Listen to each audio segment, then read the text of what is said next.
Prosiguiendo con nuestra programación, estamos con una escritora, docente, periodista, promotora cultural, asesora en cuestiones de negocios e inversión. Una señora que sabe mucho, aquí faltaría, yo pienso, sabe mucho de la historia, porque ella va a hablar de toda esta cuestión hídrica, del potencial hídrico que tiene Paraguay mucho antes de que se generara Itaipú. ¿De dónde provino toda esta historia? Y todos los intereses que teníamos, no sé si seguimos teniendo, ¿verdad? Pero en muchos momentos se malgastaron esos intereses o nadie le llevó el apunte. Y esta señora nos va a reverdecer históricamente aquellos puntos positivos que seguramente Paraguay tuvo que haber aprovechado, hídricamente hablando, porque estamos en la cuenca más rica, donde tenemos agua de sobra, y que el agua es el petróleo del presente prácticamente, ¿verdad? Y con el agua se genera todo. Sin agua no podemos vivir tampoco. Inclusive no comiendo podemos vivir, pero sin agua no podemos vivir. ¿Qué tal, doctora Ela Duarte? ¿Cómo estás? ¿Cómo estás, Bruno? Un placer estar acá. Un placer estar de vuelta en este estudio. Siempre muy fina, tenés una planta así. No, en serio. Tenés una imagen de respetabilidad. ¿Es una cuestión natural esa de la familia de ustedes? Y no sé, posiblemente. No, en serio. Por lo menos no tengo una asesoría de imágenes. No. Bueno, estuvimos reunidos con la doctora Duarte, pero yo quisiera que ella se manifieste, hable, porque es rica en conocimiento, y todo esto nos va a favorecer si hacemos como una suerte de balance. ¿Dónde estamos parados nosotros? ¿O por qué estamos así y no aprovechamos tal o cual cosa anteriormente? ¿Qué nos pasó a nosotros? ¿Por qué no nos despertamos? Nos sacamos el velo de la cara y nos emprendemos las cuestiones que en su momento hubo gente que sí y patrióticamente pensó en el destino de Paraguay, y hoy esa gente o ese grupo de personas ya no está. Entonces estamos como perdidos entre San Juan y Mendoza. Y también ni en los colegios ni en las universidades se enseña esto. Como que o nadie ni le lleva el apunte, o nadie sabe o no quiere luego enseñar, o porque eso cuesta meterse a hurgar en documentos, en esto y lo otro, y tampoco la gente quiere hacer ese esfuerzo. Entonces tranquilamente pasa por alto y está en las cuestiones así cotidianas. Y bueno, querida Ela Duarte, tenés la palabra, adelante. Bueno, para empezar, muchas gracias por tenerme de vuelta aquí. Vos sabés que yo estoy un poco en una situación de silencio, de mantenerme más bien en silencio, pero de repente el otro día Bernardo Neri Fariña sacó a colación un tema sobre los antecedentes de Itaipú, aquella crisis del año 65, y dije, vale la pena hablar de eso. ¿Por qué? Porque yo había hecho una investigación bastante exhaustiva de ese tema y de otros temas de la historia. Mi interés de la historia viene del año 99, final de siglo, y también quiebre del modelo económico, político y social del Paraguay, que nos llevó a esa crisis del 99 al 2002. Donde finalmente tocamos fondo y volvimos a salir ya con una visión diferente, que es la que de alguna manera continuamos hoy. No es que no exista una línea de políticas públicas en Paraguay, pero sí no con la fuerza con la que nos gustaría verla.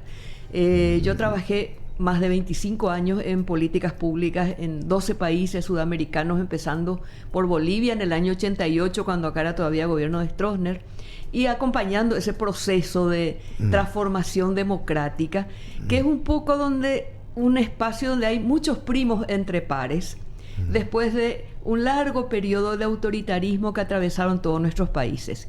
Y suele costar llegar a tener otra vez una visión de Estado en ese escenario. Qué bueno eso, visión de Estado. Visión de Estado. Visión de Estado. Y sin embargo nosotros sí tenemos en muchas cosas, pero en muchas cosas nos falta. Uno de los temas en los cuales nos falta esa visión es la negociación de Itaipú. Y no es que no la hayamos tenido. La negociación de Lugo estuvo bastante buena. La negociación de este gobierno también tiene mucha claridad en lo que plantea. Sin embargo, yo creo que como país necesitamos ir conformando, no diría una élite, pero una intelectualidad pensante que entienda de estas cosas. Pero supuestamente se contrató a 70 mentes brillantes para esto de Itaipú. Y se escribieron como no sé 1600 páginas. Sí, y cuando escribiste 1600 no escribiste nada. O sea, cuando escribiste un diagnóstico de 1600 páginas, espera un momentito, estoy enfermo, decime de qué, pero 1600 páginas no me cuentes.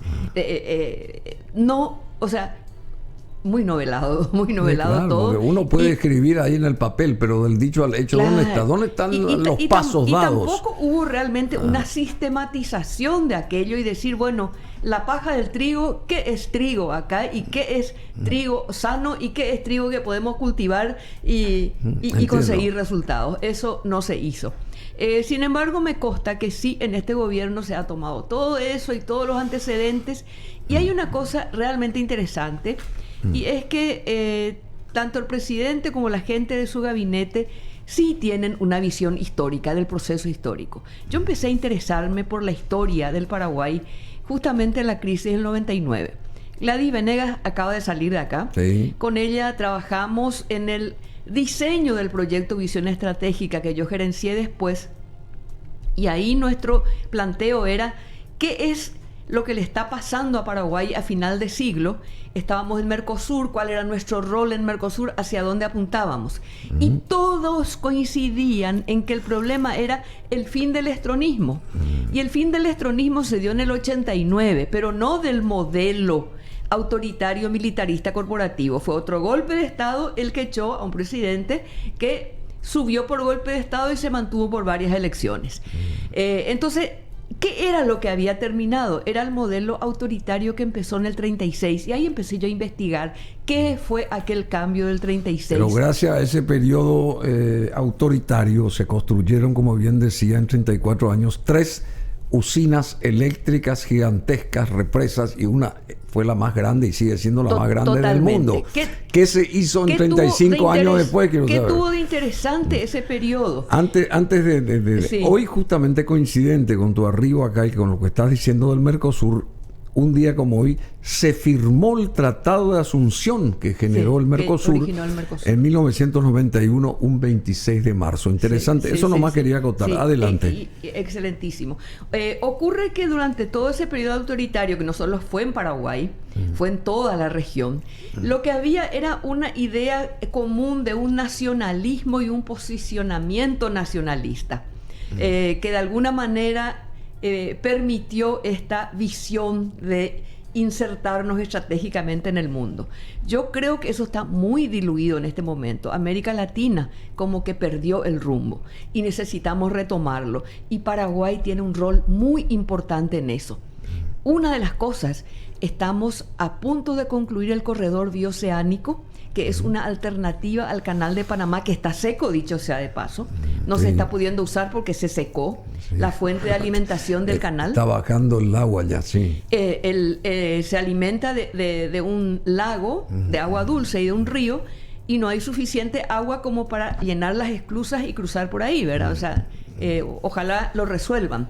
Pero en realidad nosotros tenemos el corredor bioceánico, que es la integración entre el Atlántico y el Pacífico, y eso tiene que hacernos pensar, pero no es el tema sobre el cual vine hoy, así que me gustaría enfocarme pero un eso poquito. también hay que potenciarlo, por supuesto, porque sí. hay que concretarlo, patentizarlo, Sí. cristalizarlo y potenciarlo. Es interesante entender esa visión de país en el escenario latinoamericano, en el escenario universal, para entender también esto de Itaipú. Y lo que mencionó Bernardo, y fue a partir de lo que había declarado Teruco Papalardo en sus memorias, justamente, que lastimosamente él hubiese empezado a escribir más joven, Teruco. Teruco, sí. Porque realmente era una fuente inagotable de conocimiento. Yo tuve el placer de conocerlo, de trabajar incluso con él, y era una persona con mucha sabiduría, que conoció el proceso desde abajo, desde muy joven. Desde muy joven, y fue ascendiendo. Entonces conocía todo los movimientos, digamos, del poder político y económico.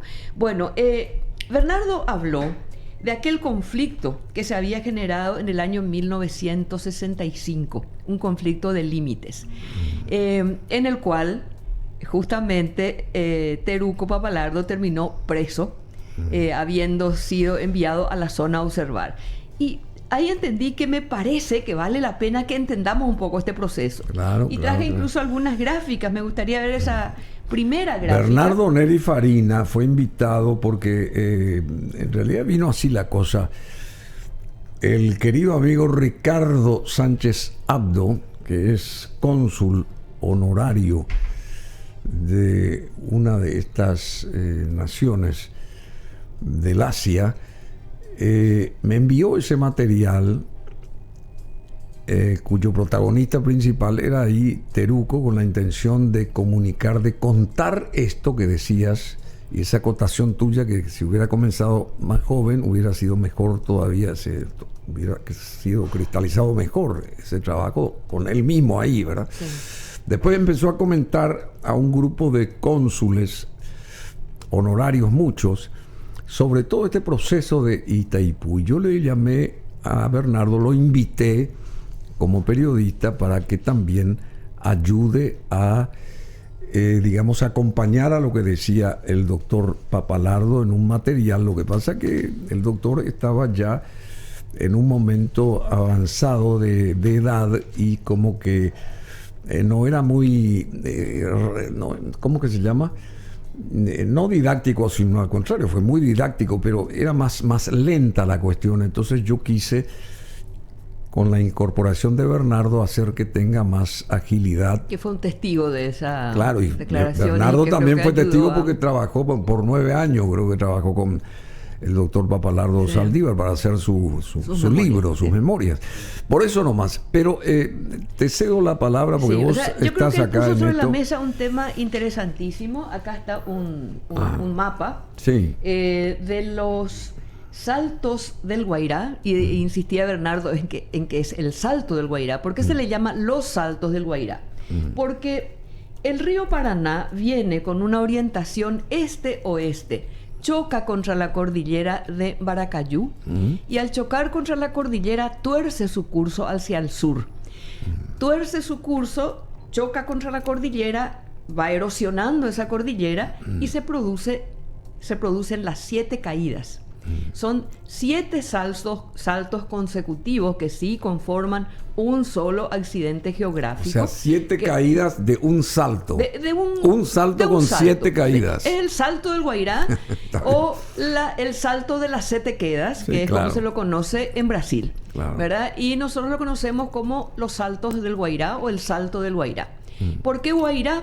Porque toda esa región que era de la mata atlántica más profunda fue utilizada por los guaraníes que huían de los portugueses y se escondían. Era el Guajirá el lugar donde esconderse.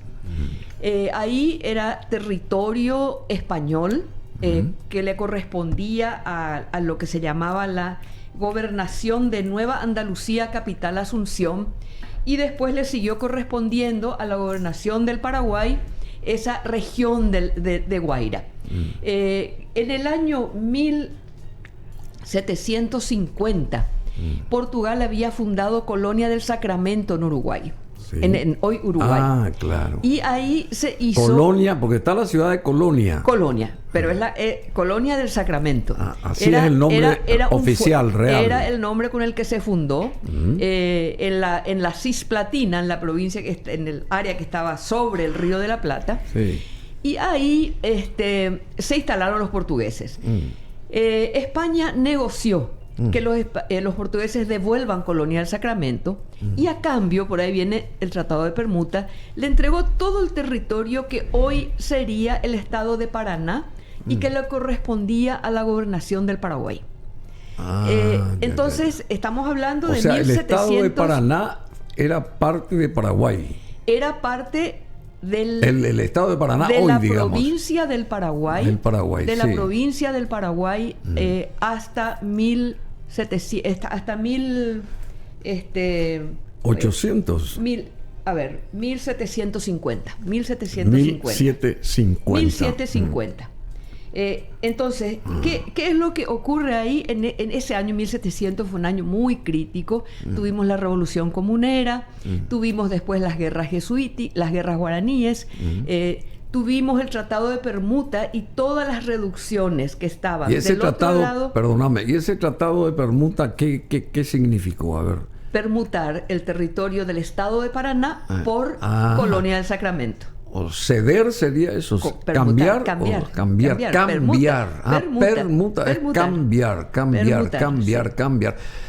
Porque los españoles no querían que en esa ciudad de Colonia estén ahí en la entrada del Río de la Plata. Estén ahí, afinquen ahí en la entrada del Río de la Plata. O sea, valoraban más esa seguridad, digamos, en el control del estuario que todo este territorio donde ¿qué había? Entonces cambiaron y cedieron a los portugueses la cuestión del estado de Paraná. Desde la provincia del Paraguay, incluso desde la gobernación de Andalucía, que era como se llamaba antes y también se conocía como la provincia del Paraguay y el Río de la Plata, antes de que Hernandarias separase el Río de la Plata y nos quedamos ya sin la salida al mar por el Río de la Plata, pero teníamos todavía todo el territorio hasta el Atlántico. Hernando Arias de Saavedra.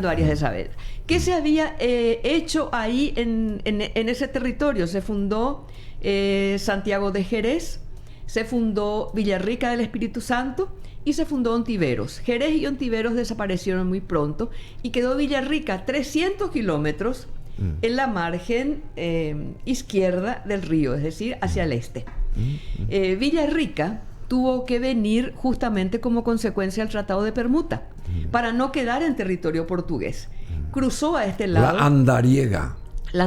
Primero se instaló en Curuguatí, que era la población que teníamos más cerca del río Paraná, Curuguatí.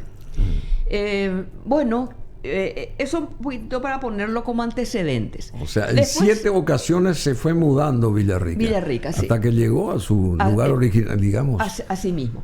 Pero vamos a enfocarnos un poquito en esta cuestión de límites.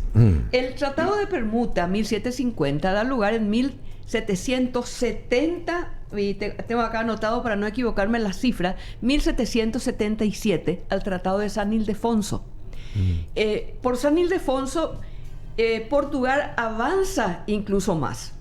Entonces, los límites de San Ildefonso son el río Iguazú. Entonces, el río Iguazú hasta la confluencia con el Paraná, en lo que a nosotros nos interesa. El Alveo del Paraná, que es la parte más profunda del Paraná. A ver, Alveo es exactamente qué.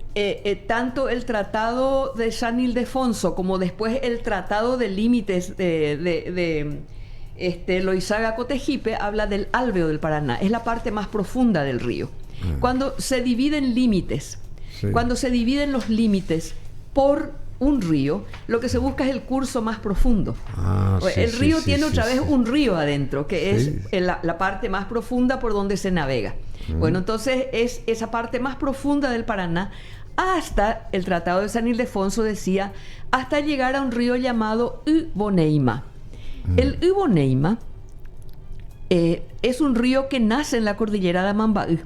Y en el mismo lugar, en el mismo Ucuá, porque estos ríos nacen todos de Ucuá, nace otro río que desemboca en el río de Paraguay, que es el Jejuí. Los portugueses argumentaban que el límite era el Jejuí, entonces San Pedro, Concepción, Amambay, todo sería territorio portugués y hoy brasilero. Viene Félix de Azara. El famoso Félix de Azara. El famoso Félix de Azara llega en que contribuyó mucho a favor de Paraguay. 81, exacto. Era un ingeniero militar que viene a no a delimitar, porque los límites están establecidos en el tratado, sino a, se llama cotejar, demarcar, sí. Poner los hitos. Entonces, él lo primero que hace es, bueno, acá hay una serie de denominaciones toponímicas. ¿Él vino cuándo? 81, 1781. Sí. Y él, mientras primero viene a Río de Janeiro, los portugueses no le hicieron mucho caso, viene a Asunción y viaja hasta la zona de demarcación que es el río Paraná, a buscar el río Iboneima. El río que decían los portugueses, y hoy está todavía con ese nombre en Google, se lo puede buscar, se llama Ugurey. Y le dicen los originarios de la zona, le dicen, no, el Iboneima está mucho más arriba, va hasta el Iboneima. El Iboneima nace donde nace el río Apa. Entonces el argumento de Azara es, el Apa es el límite, no el río Jejuí. Es interesante esto porque esto está antes de la guerra del 70. Y la guerra del 70, el APA está por encima del Jejuí. Por encima del Jejuí. El Jejuí está al sur de San Pedro. O sea, el primer río nuestro en territorio nuestro es el APA, ¿verdad? Según Azara, el límite tendría que ser el APA y no el Jejuí, como decían los portugueses. Sí. Entonces ahí hay una zona de conflicto un grande. Desfasaje, sí. Nunca se resolvió ese conflicto hasta la guerra del 70. Y otra vez en la guerra del 70, los límites son los que dice el Tratado de San Ildefonso, el albio del Paraná, pero no hasta llegar al Iboneima o al Ugurey, sino hasta la parte, hasta la cumbre más alta de la cordillera de Amambay. Esto se firma en el año... Amambay decimos nosotros. Baracayú, sí. Y luego Amambay. Lo digo en sí, idioma originario. no, está muy bien eso. Porque si es con Y, es Amambay. No, y es fabuloso, fabuloso. Entonces, la cordillera en Baracayú, la cumbre más alta, hasta llegar a Amambay, se sigue la cumbre más alta hasta el arroyo Estrella y el río Apa. Entonces, se reconoce en ese tratado que el Paraguay llega hasta el Apa. ¿Por qué? Porque ya en la época de la colonia, el gobernador, que tiene un shopping ahora, Fernando de Pinedo, que fue realmente para mí es uno de los padres de la patria, porque es el que en una Asunción devastada por la revolución comunera y por todos los conflictos que se habían dado, viene y dice, Asunción se está muriendo de hambre. Asunción tiene 100 leguas a la redonda, es todo el Paraguay de hoy. Necesita comerciar. Para comerciar necesita pueblos intermedios. Funda entonces Concepción al norte para comerciar con Santa Cruz de la Sierra. Funda Villafranca, se funda Pilar a continuación, funda San Lorenzo, funda Paraguarí y Jiratí. O sea, es como una cruz. Sí. Asunción extiende sus brazos con poblaciones que le den soporte para el comercio. Lo importante acá es fundó Concepción como un fuerte en una zona en litigio. Félix de Azara se reafirma en esto, no se llegan a poner los hitos, y luego un gobernador de apellido Alós. O sea, no se pusieron los hitos ahí, por más que él quiso, tuvo esa intención. Recién con la guerra, con el Tratado Loizaga-Cotegipe, se hace una nueva delimitación y se ponen los hitos. Bueno, ¿qué dice Alós? Un gobernador que viene en el año 94, él construye el fuerte San Carlos del Apa, va mucho más arriba, y debajo del Apa pone la pica en Flandes. Esto es territorio español, o sea, obviamente de la provincia del Paraguay. Y también construye el fuerte San Carlos de Borbón. El famoso fuerte que después San va a ser Carlos. Rebautizado Fuerte Olimpo ya en 1817 por Rodríguez de Francia. Bueno, Esos Donde son ahora los descubrieron unas, qué sé yo, unas murallas, unas cosas así. Y ese es hace el Fuerte poco. San Carlos de Borbón. Y por eso hermoso lugar. Es un lugar que debería ser dice turístico. que eso hicieron para atajar a los indígenas. Y Para qué sé yo. atajar, claro. ¿Por qué? Porque los portugueses se apoyaban en los mbua que vivían ahí en esa zona, y las guerras internas de las distintas etnias originarias eran aprovechadas por portugueses y españoles, y sobre todo por portugueses para avanzar. Bueno, volvamos al tema de la cuestión de 1872. Termina la guerra en el 1870, en el 72 se firma el tratado Parallos-Cotegipe. No se analiza mucho ahí. Es el Tratado de San Ildefonso el que se vuelve a firmar y reafirmar entre los dos países. Pero el límite ya no llega hasta el río Iboneima, sino que llega hasta la cumbre más alta del Baracayú, la cumbre del Amambay y el río Apa y el arroyo Estrella. El motivo no voy a profundizar acá, pero en algún momento vamos a hablar de eso. Perdón, pero ¿se perdió territorio ahí en esa parte del norte después de la guerra? ¿Paraguay perdió territorio ahí o no? Yo no voy a decir que perdió o no ganó. Si era una provincia castigada por la corona española a consecuencia de la Revolución Comunera, reducida a lo que es hoy la región oriental, el Chaco fue entregado a la Chiquitanía, capital Santa Cruz de la Sierra. Se va a recuperar después de la guerra del 70, ya en el año Por eso 70, los bolivianos pretendían que el Chaco era de ellos. Por eso los paraguayos También usamos el utis possidetis, que es un argumento de quien no tiene título, que es el argumento del invasor. Claro. O sea, nosotros argumentamos, nosotros estuvimos en Fuerte Olimpo, nosotros hicimos entiendo. O sea, nosotros ocupamos el Chaco. Bueno, pero no nos vayamos tan lejos. Eso es tema de otra, de otra conversación. Eso, dale. Pero en la guerra del 70, yo no voy a decir que perdimos o ganamos territorio, porque Azara decía el límite es el APA, los portugueses decían el límite del Jejuí. ¿Dónde está el límite? Está en el APA. En el APA, no claro. En el Jejuí.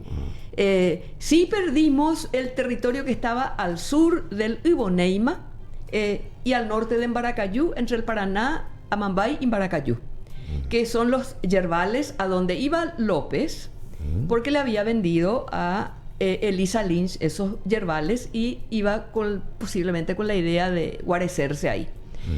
Si no, no se explica cómo huyes del enemigo metiéndote hacia el corazón del Brasil. Eso fue eliminado de la negociación y quedó en manos de Brasil. Incluso los descendientes de López presentaron una demanda en Río de Janeiro, al mismo tiempo que esta negociación de límites, que fue desestimada porque no había propiedad privada en Paraguay. Entonces se dijo que el título era espurio, pero sirvió eso en esta negociación para decirnos la guerra no fue contra el Paraguay, fue contra López, y nos quedamos con este pedazo.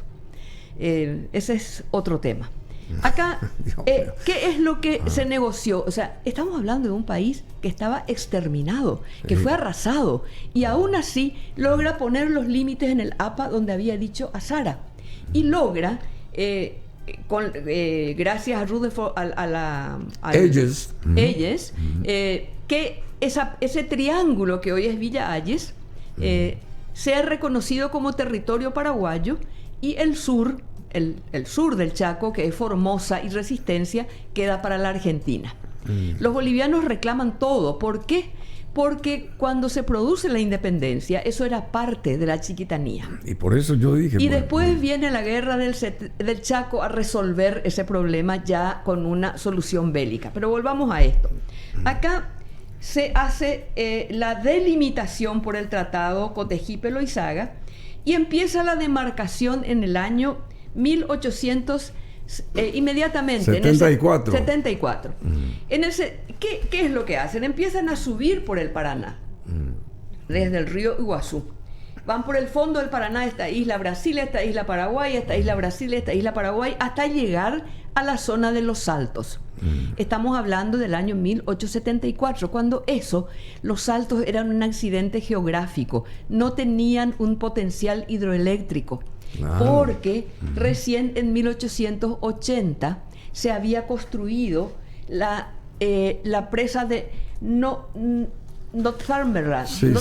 Bueno, esta fue la primera hidroeléctrica del mundo. En Northumberland, al norte de Londres. Sí, en Gran Bretaña. Sí. Northumberland, sí, en 1880. La primera hidroeléctrica del mundo se construyó. Y ahí empieza entonces a visualizarse todo salto de agua con potencial hidroeléctrico. Pero todavía no había un interés en construir ninguna represa. Bueno, sin embargo, rebobinando así rápidamente para aquellos que se están plegando a lo que están ustedes viendo y escuchando, estamos con la doctora Ela Duarte acá, escritora, educadora, periodista, promotora cultural, historiadora, yo pondría también asesora en cuestiones de negocios e inversión.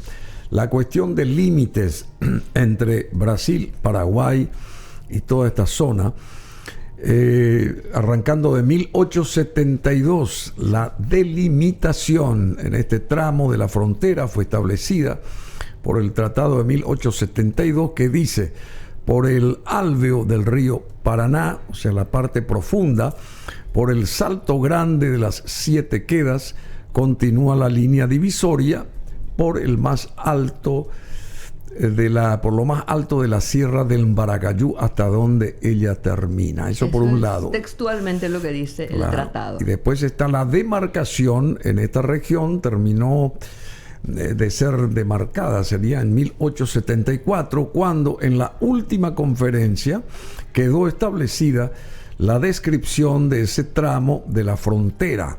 La línea límite seguiría en rumbo general de 53 grados al sureste, una cosa así. Del sureste al noroeste. Con 46,3 kilómetros de distancia en este rumbo, y llega a la quinta, no sé qué cosa es. Y más importante caída. La quinta caída, la más importante de las 7 quedas, que son formadas por el encuentro de la sierra con el río Paraná. Ya, acá estamos viendo en el mapa, cuando lo pongamos en pantalla. Y ahora está en pantalla, A ver, los saltos, porque son 7 saltos de agua, son 7 caídas que van produciéndose en un mismo accidente geográfico.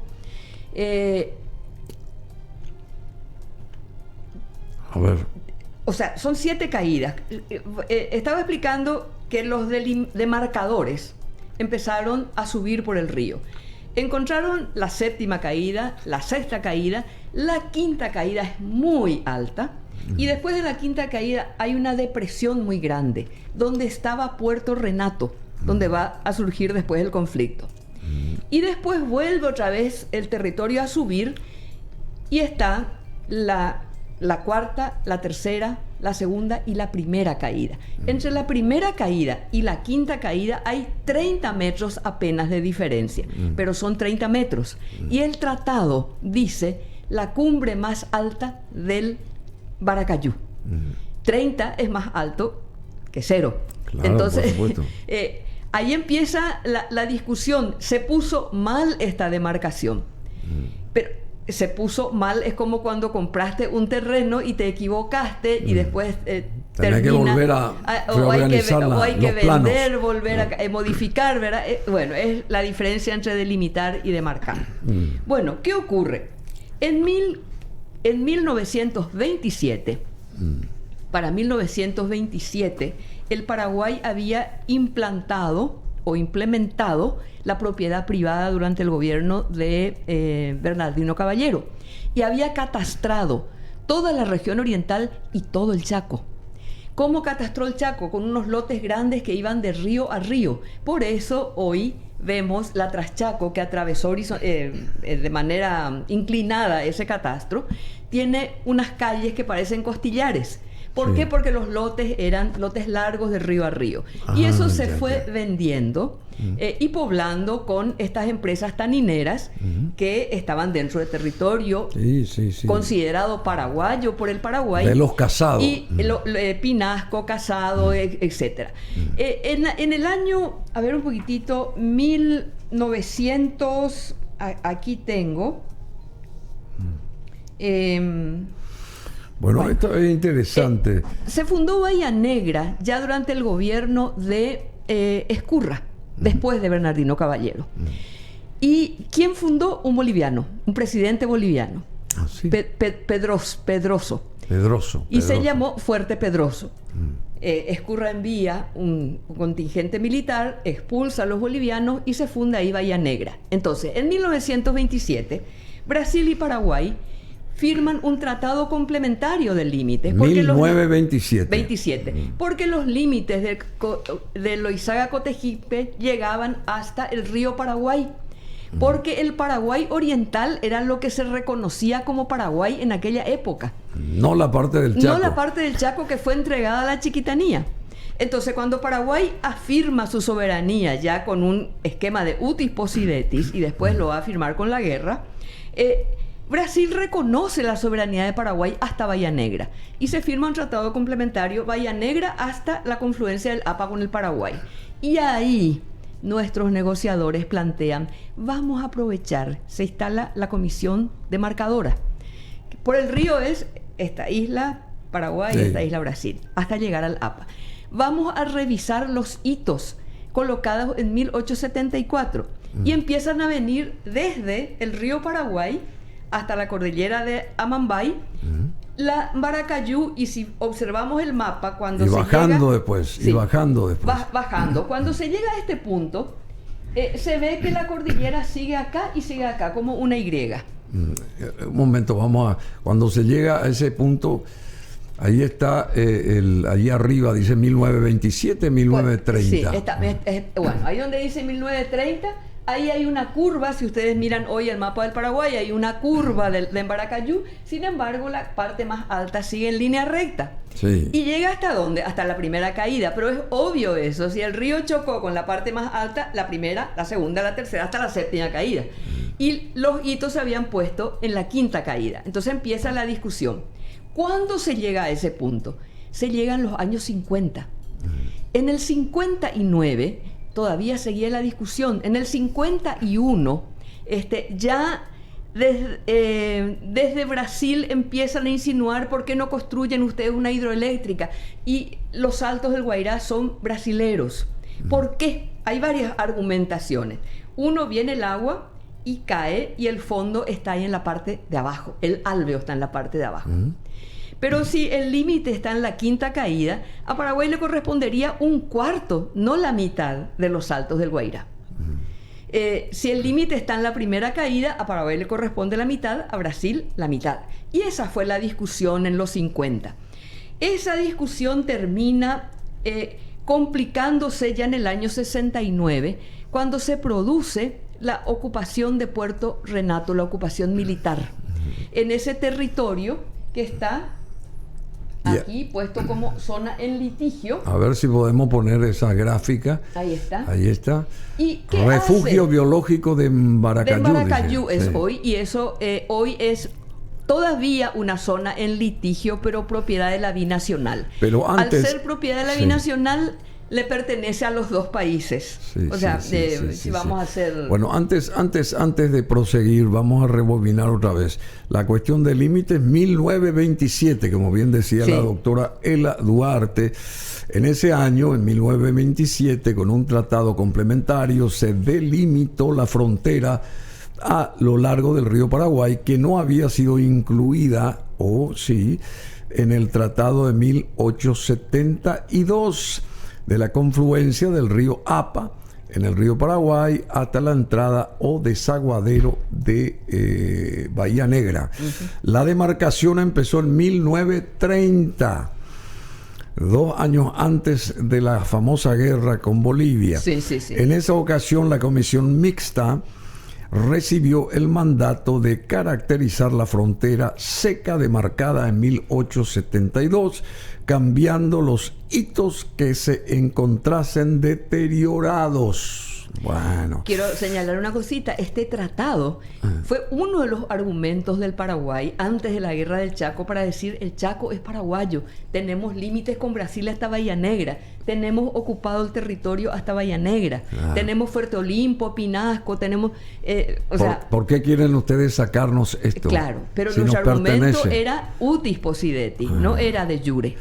Entonces, lo que decíamos a los bolivianos, ustedes no lo ocuparon nunca. Estamos en un conflicto por definir qué es lo que nos quedaba a cada uno del territorio que originalmente había sido español.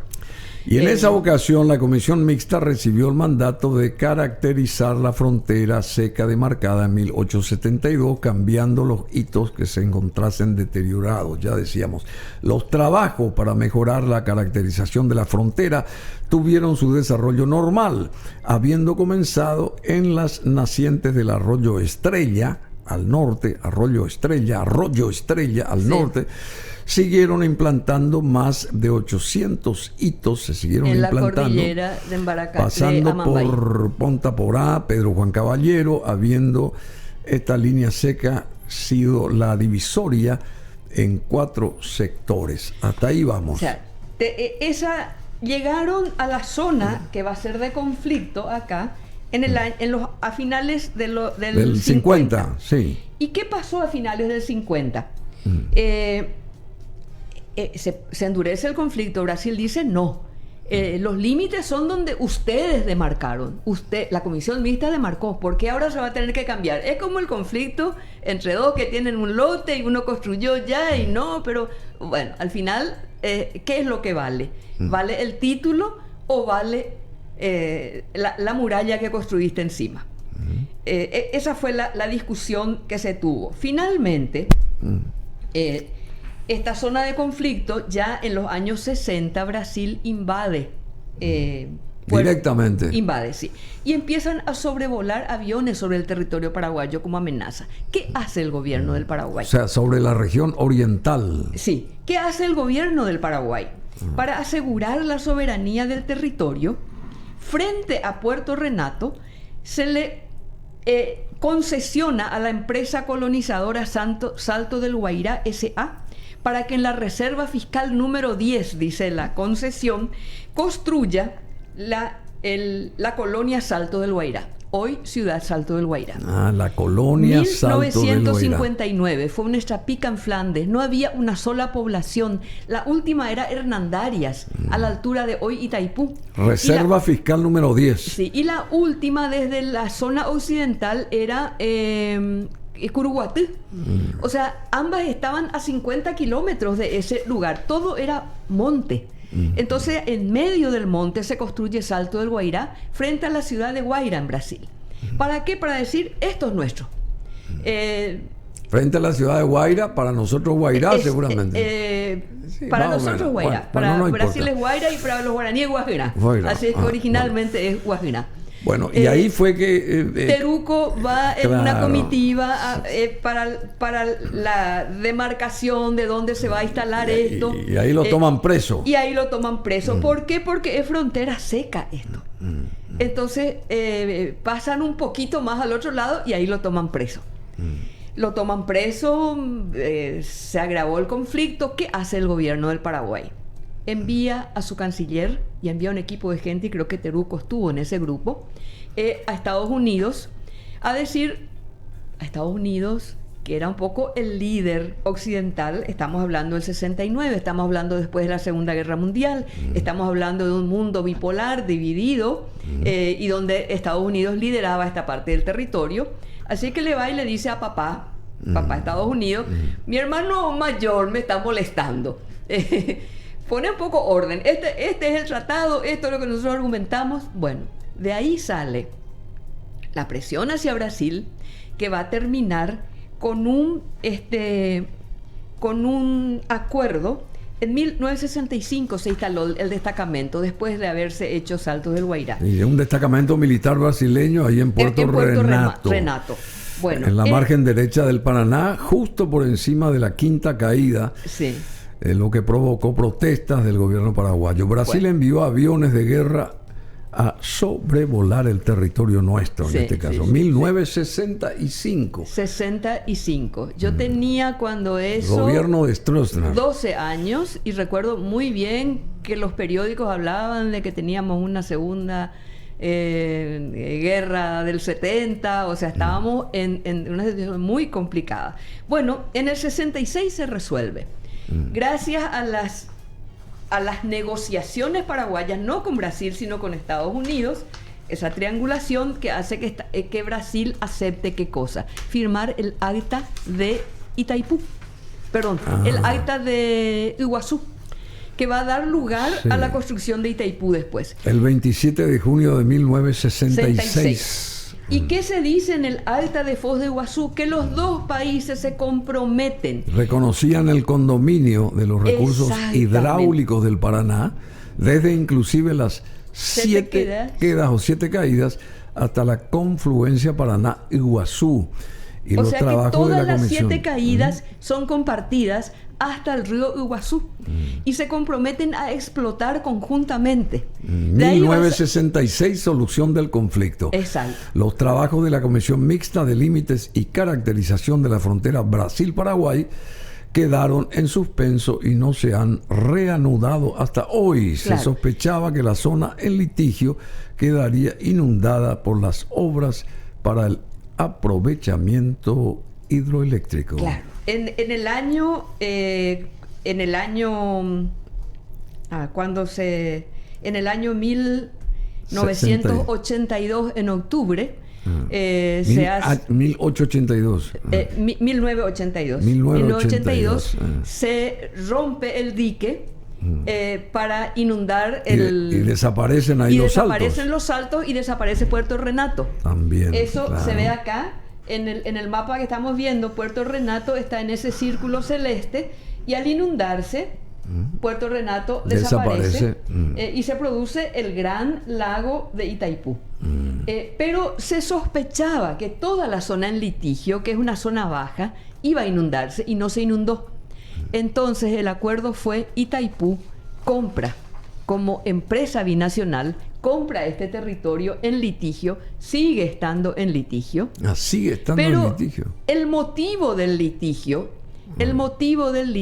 era que si Brasil sostenía que el límite era acá en la quinta caída, los saltos eran prácticamente 75% de Brasil. Al construirse Itaipú, desaparece el motivo del litigio. Claro, porque se inundó todo. Se inundó todo, y la parte esta es el refugio de Maracayú, que está custodiado por la empresa binacional Itaipú. Ahora tenemos otro tema entre ambos países, que es la binacional Itaipú. Aprovechamiento hidroeléctrico de los recursos hídricos del río Paraná, pertenecientes en condominio a los dos países, Sí. desde e inclusive el Salto Grande de las 7 caídas o 7 quedas o Salto del Guairá hasta la embocadura del río Iguazú o Iguazú. Ok, ahí ya está ese argumento que decía Bernardo. No son los saltos del Guairá, es el Salto del Guairá, porque es un argumento también semántico usado por Paraguay. Y en esta acta de Itaipú se dice los saltos de las 7 caídas o Salto del Guairá.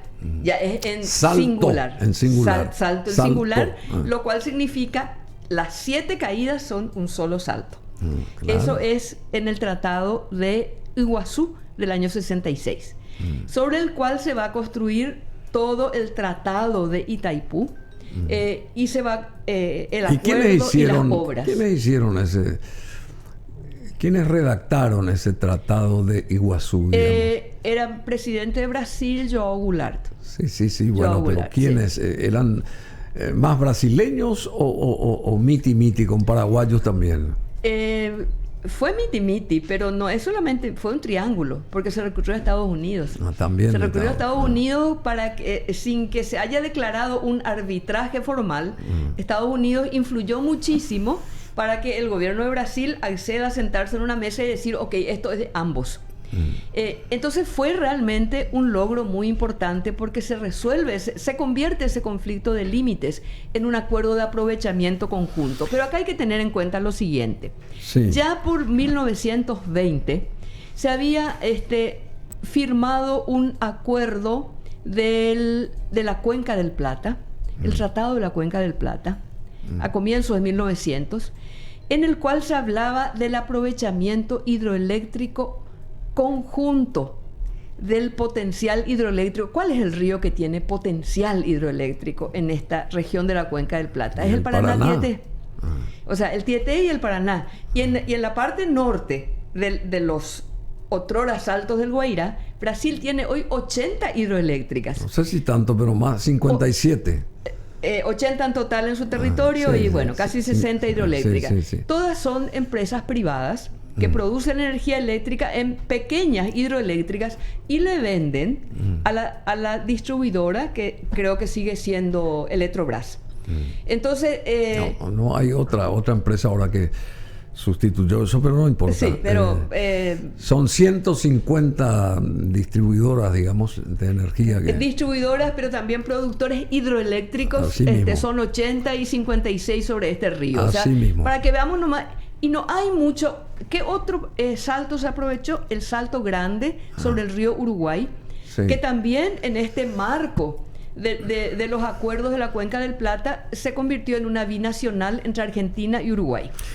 Pero antes de eso quiero señalar una cosita que estábamos hablando ayer y que es nuestra represa de Acaraí, que forma parte también de esta historia. Que fue la primera represa en esta región. Así mismo.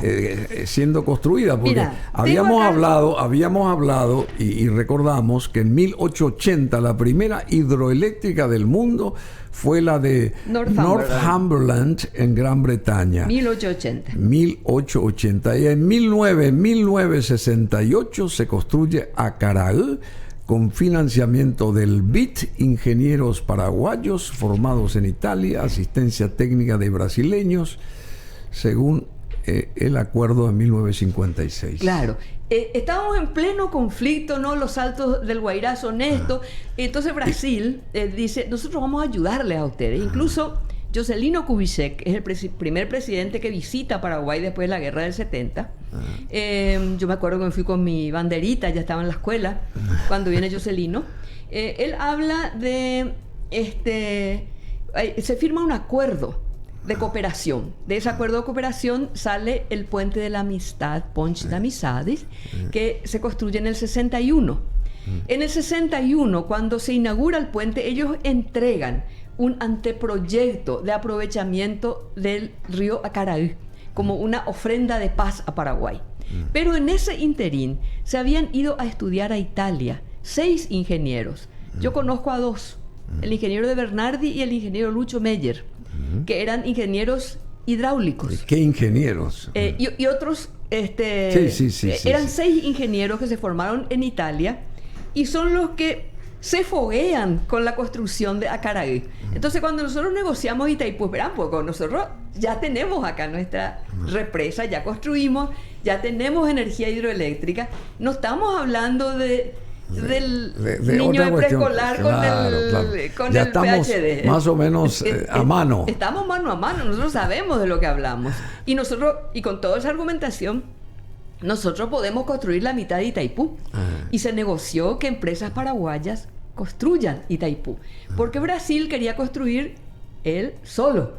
Aún llegado el acuerdo, aún siendo... Entonces, ahí fue un tira y afloja. Un tira y afloja, un toma y daca, donde siempre va cediendo Brasil. O sea, eso no tenemos que perder de vista. Siempre va cediendo Brasil, porque es el que se pone con la posición de macho, ¿verdad? O sea, nosotros... Y nosotros, espera, y vamos consiguiendo. Bueno, querida, es magistral lo tuyo, pero tenemos que despedirte. Lamentablemente tenés que volver, por supuesto, para continuar esto, porque hay mucho más y nuestra misión es esa, de refrescar todo esto y ver si llegamos a un buen puerto con estas negociaciones, o lo que se deba de pactar, deba de pactarse, o se debe pactar con Brasil a partir de ahora, o a través de Itaipú, no sé qué cosa. Se debe llegar a un término medio en las exigencias paraguayas y aquellas brasileñas. Y todo eso todo esto que cuenta acá la doctora tiene mucho que ver. porque nos refresca el panorama, ¿verdad? Este es el origen de Itaipu. El origen. Bueno, Un conflicto de límite se convierte en la represa más grande del mundo hidroeléctrica en ese momento. es increíble. Y hasta ahora sigue siendo la generadora de energía Si eso no es eléctrica más capacidad grande. negociadora, la capacidad negociadora, ¿dónde está? Bueno, muchísimas gracias, querida Ela Duarte, con nosotros.